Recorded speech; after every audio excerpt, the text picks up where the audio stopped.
The following program is presented by the Metropolitan Library Service Agency.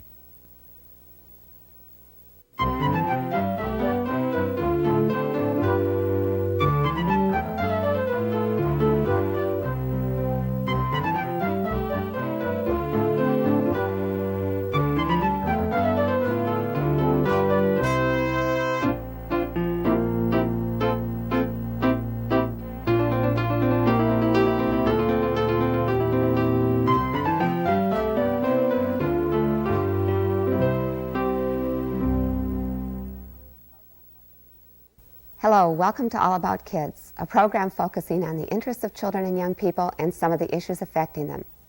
An issue affecting thousands of youth in the metropolitan area is homelessness.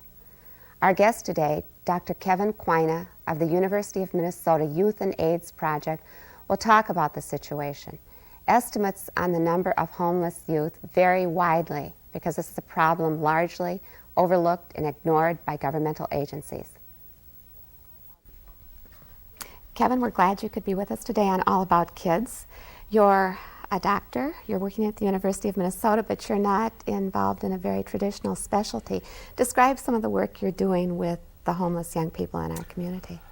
Well, I work for a program called the Youth and AIDS Project, and I've worked there for 2 years since I graduated from medical school, and I got involved in this homeless issue because what I found at the Youth and AIDS Project, doing AIDS prevention work with young people in the metro area, is that you can't do AIDS prevention work with someone who doesn't have their immediate daily needs met. You can't do AIDS prevention work with someone who lives in a dumpster because he or she isn't going to listen to the message that I bring to them about a disease that they might get in 10 years when he or she is worried about where they're going to get their food and where they're going to sleep. So it compelled me to really look at the issue of homelessness in the metro area youth. Seems to be kind of an invisible population. We don't hear very much about homeless young people. Do you have an estimate of how many young people might be out on the streets? Well, the estimate that we're using that comes from the youth-serving organizations is about 1,500 homeless young people in the metro area per year. So, and when you look around, you're not sure where they are or who they are, but that's about as accurate as we get. The shelter surveys, which are the estimate of homeless people in the state of Minnesota, don't cover the homeless youth population because homeless youth are not served by emergency shelters. So when they do the big shelter surveys to check the homeless situation in Minnesota, they count everybody, but they miss the homeless youth because the homeless youth aren't in the shelters. So if you were a young person, a teenager up to 21, if you weren't living with your family, you could not go into one of the homeless shelters to spend the night. It's up to 18, up to 18. Actually, so 16 through 18. Scary statistic. Well, we've got some really poignant footage of a couple of very courageous young people, a young man, John, and a young woman, Kim, who actually volunteered to talk to you and some of our camera people about their lives. And let's take a look at that to give us a little bit better context of these young people. Great. My name's John. I've been homeless for 3 years. And I've had places like off and on for like a month, 2 months. It never works out. Usually it's with somebody, and it never works out. So. My name is Kim. I'm 17 years old and I'm homeless. I've been homeless off and on since I was 13, running away from shelters and treatment centers and my house. That's all I have.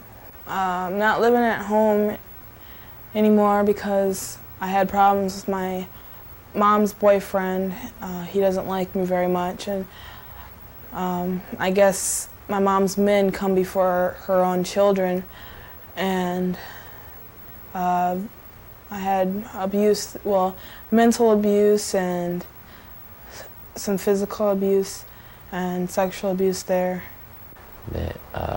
I did get beat pretty hard with my dad's fist or whatever he could get his hand on. I mean, I got a scar in my leg right here from where a belt buckle, I mean, it wrapped around my legs and it ripped my leg one time. And one time I had ran to my school that I was going to, and there's photographers that came out and took pictures of all the whelps and bruises and stuff that I had up and down me. I mean, he wouldn't care if he got my butt or what. He'd hit me in my head, my back, my legs, everywhere. I mean, most of the time I'd have to take my pants down to do it. And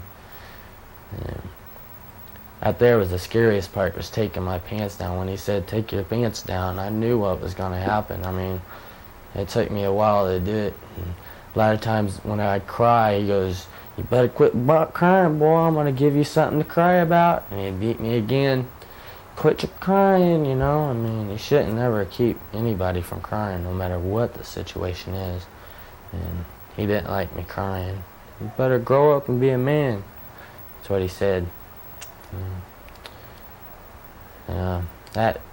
That disturbed me a lot. And my mother told me that I was a mistake. She wished she never had me. She hates me and stuff. I mean, that messed with my head a lot. And so I ran away from home, and I was put in a shelter.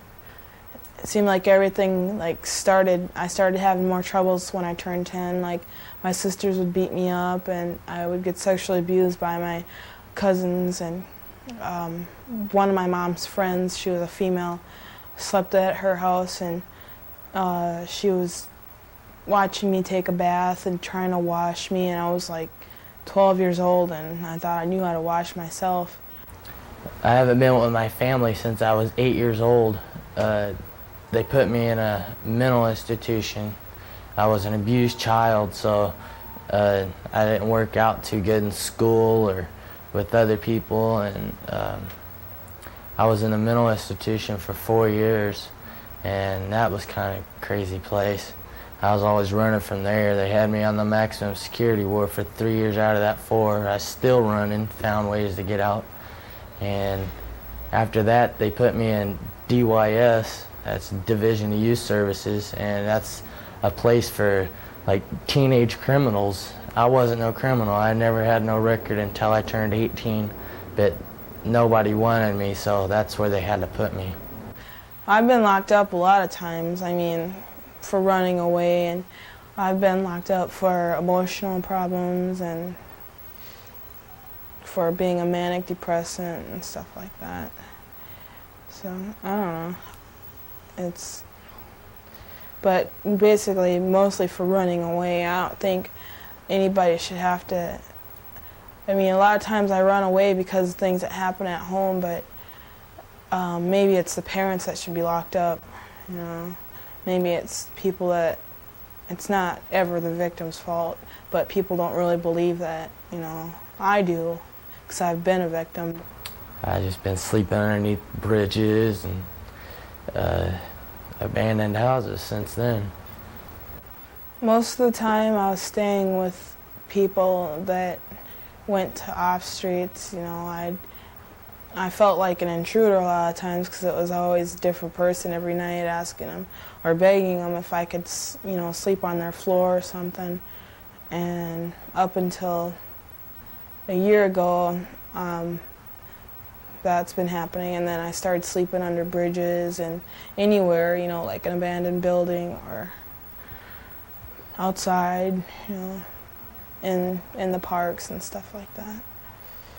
Yeah, it's pretty scary. There's this bridge that I sleep under now, and I mean, it's like right by some railroad tracks. I mean, there's all different kinds of bridges that go through there, and you never can tell who's going to go down underneath there with the gun or just with a bunch of people and try to beat you up. I mean, I never had any of those problems. I mean, but I hear gunshots and stuff, and the trains go by in the morning. It wakes me up and startles me. Like, I don't know what's happening. I hear of people getting raped underneath those bridges and stuff, and I don't want to be one of them people. I don't know, basically I'm afraid I don't really trust anybody, not at all.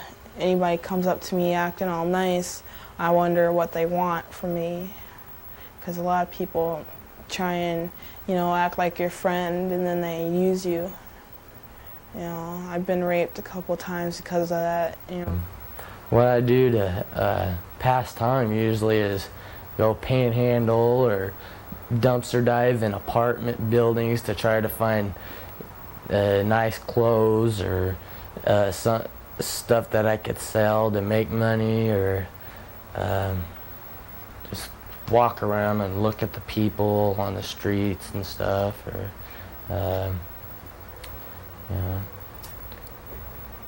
that's basically it. Most of the time I'm panhandling for money so I can get food out of the stores that I like, so I don't have to dig in the dumpsters.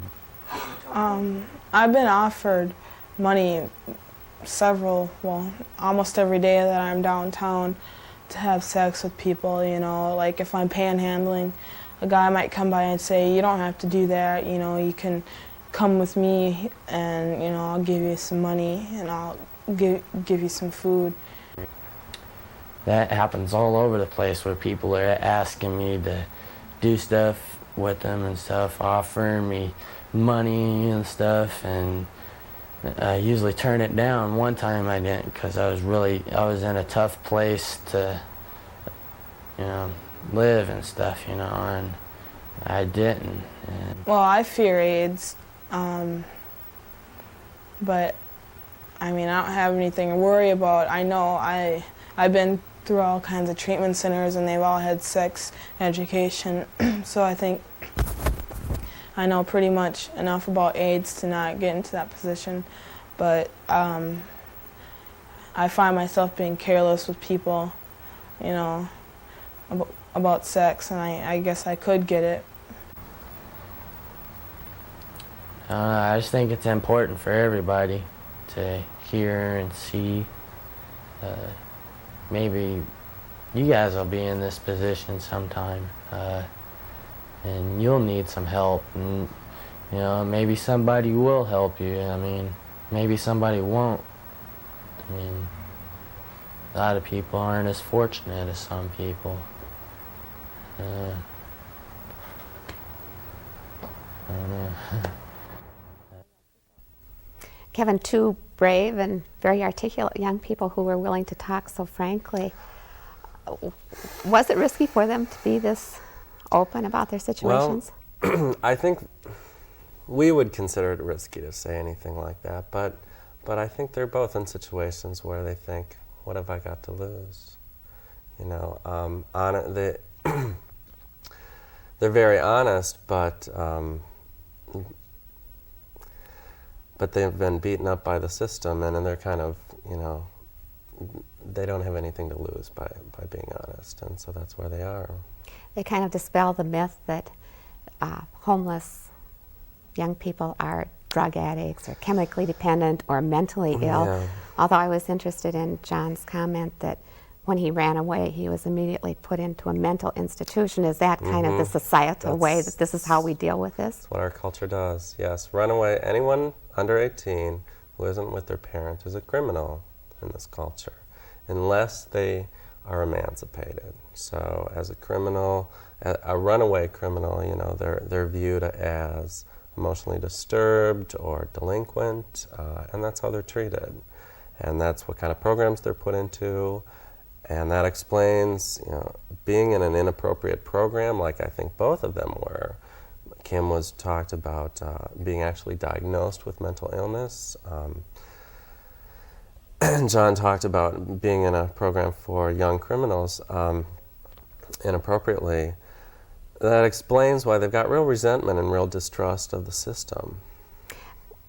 When the system, whether it's the social worker or whatever agency, finds these children when they've run away, when they were children, and they hear the story about the father beating him with a belt buckle, and they still have to type those young people as mentally ill.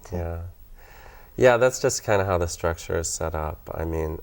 In some situations, I'm sure what John was talking about was a child protection intervention, and even the best outcome in those situations is a separation of the youth and parent. But then what happens to the youth? He gets put into the available care system that we have, which is a foster care system or a treatment center.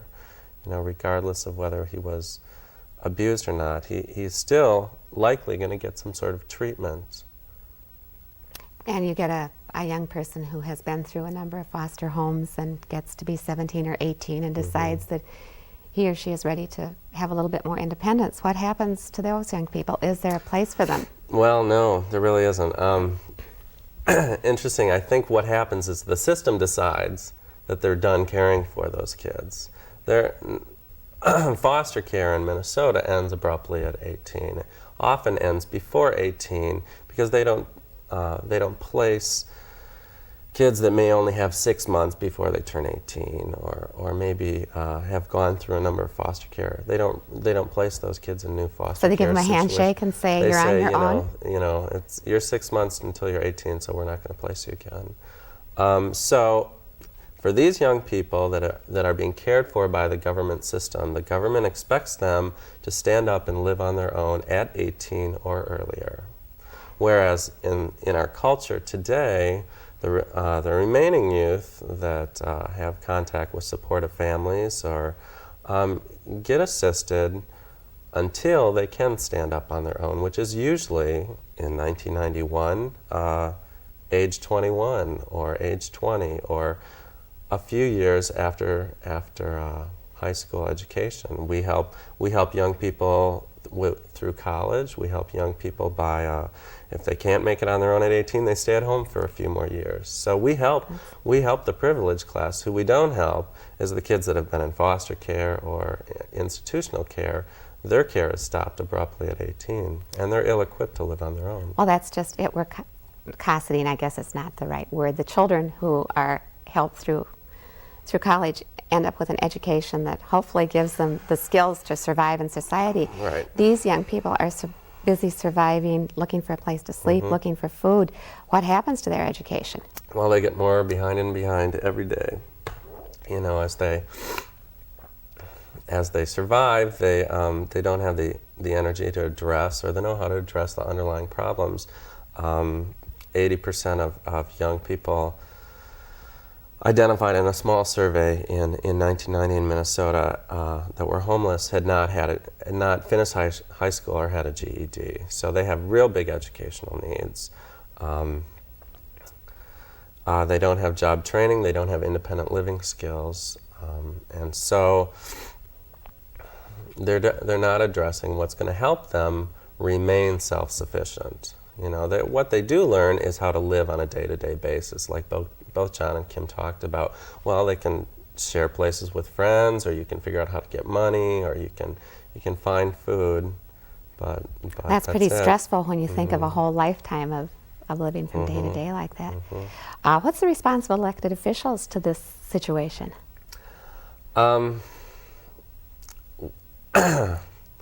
Well, it's been an invisible population, so I don't blame the elected officials entirely for the lack of response.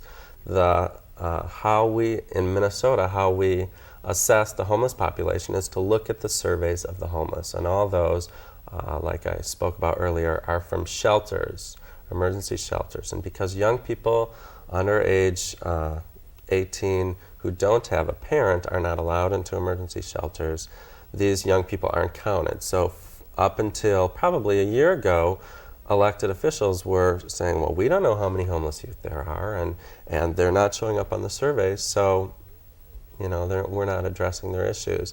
Recently, the outrage has been real loud, and youth-serving organizations, along with some activist group, have really brought attention to the issue, and the response has been, we're interested in listening, and we're interested in treating it, acknowledging that it is a crisis problem, but we're still waiting to see what that means. And meanwhile, these young people are waiting and getting older every day. Do you think there need to be some changes in laws?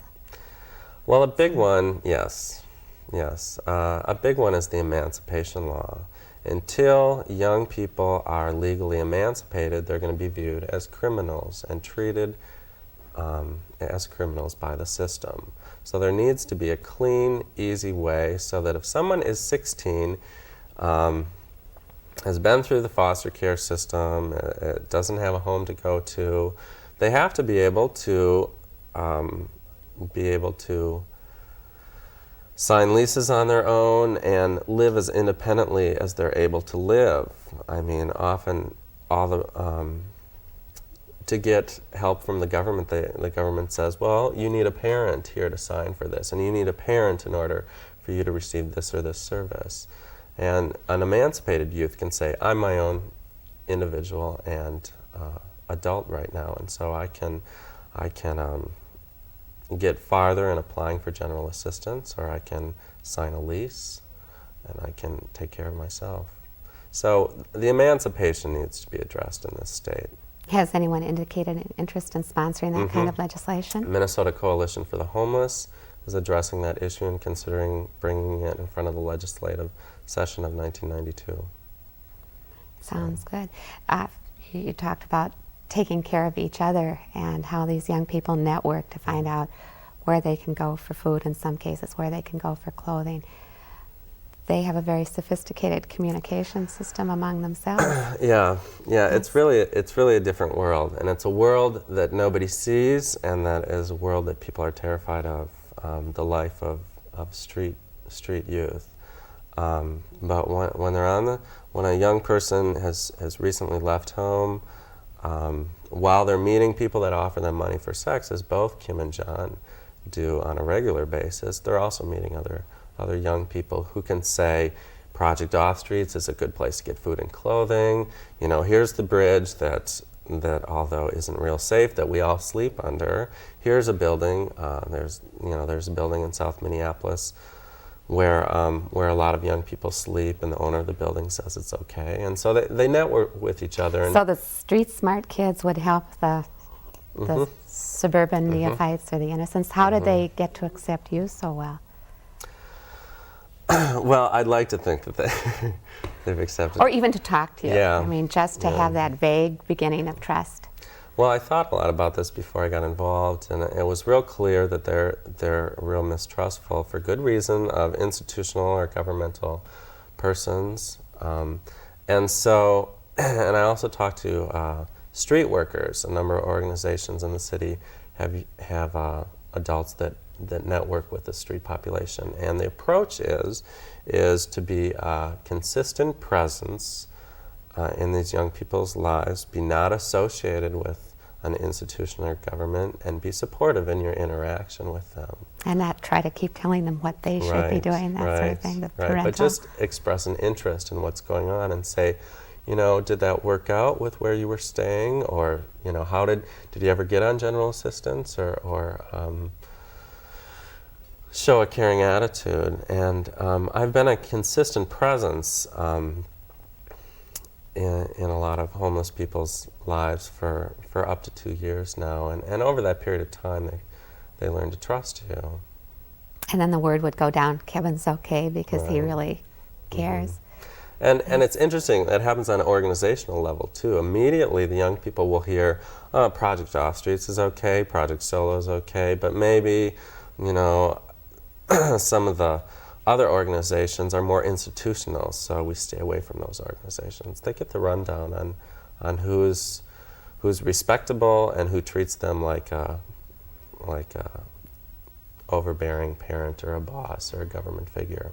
Probably the more bureaucratic the institution, the less the young people will go to it. Well, and the successful institutions are the ones that are located on the street and are real approachable.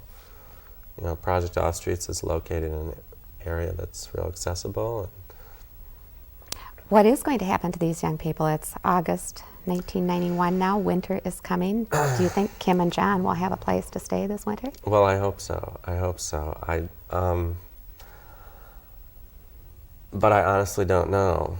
I don't see any fast movement amongst the government officials right now. that will take care of the homeless youth problem for this winter. And I don't, I don't know. I think a lot of them may be living just like they lived last winter, which is in day-to-day survival mode. Stay with who they meet that day, stay with their friends when their friends have shelter, stay in cars when they have cars, when they can find a car. That's the kind of life that a lot of people are getting ready for right now. We've got a couple of minutes left. What of people who might want to help out, what can they do other than agitate with their legislators or their county commissioners? Mm-hmm. I think what people need to do is understand this issue and stop blaming the homeless youth for being homeless. As Kim said, you don't blame the victim. Right, and there's a lot of victim blaming, and where I go to speak, often the question is, you know, if they don't ask me up front, they ask me after, what's the real story? Why don't they go to work? Are they just lazy? You know, and then it's a real naive kind of, they That's a don't very understand. stereotyped, given the things that are going on economically in our society today. You know, well, why don't yeah. those corporate executives from Control Data get out there and go to that have been laid off? Right. But there's some real misunderstanding. I think people just need to get informed that if you don't have a stable place to stay, it's very hard to secure employment. If you don't have a stable place to stay, there's no way to really work on your education. Every job application wants an address and a phone number. Right. A social security card, all those. Those sorts And of things. youth on the streets are basically victims, often victims of the situation, of dysfunctional family situations, families that aren't able to care for them, and also victims of the government care system that ends abruptly when these young people aren't ready to live on their own. So they're out there without insurance, without money for food, all kinds of things. I think we could talk longer, but unfortunately our time is up. Kevin, thank you very much for being with us today and really focusing attention on this crisis, this tragedy. Well, thank you for your time. It's unfortunate that such a significant population in such desperate need has gone unnoticed. In Minnesota, a state which prides itself on its compassion and caring for its young people. Dr. Cwayna, thank you for joining us on All About Kids. And thanks to all of you for tuning in. Please join us again.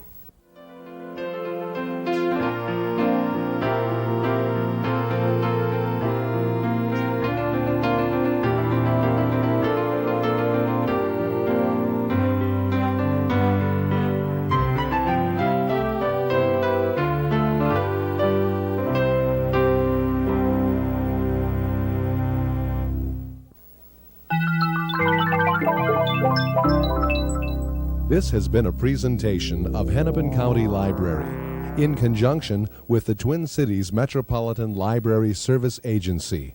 We thank you for watching, and we hope you visit your public library often.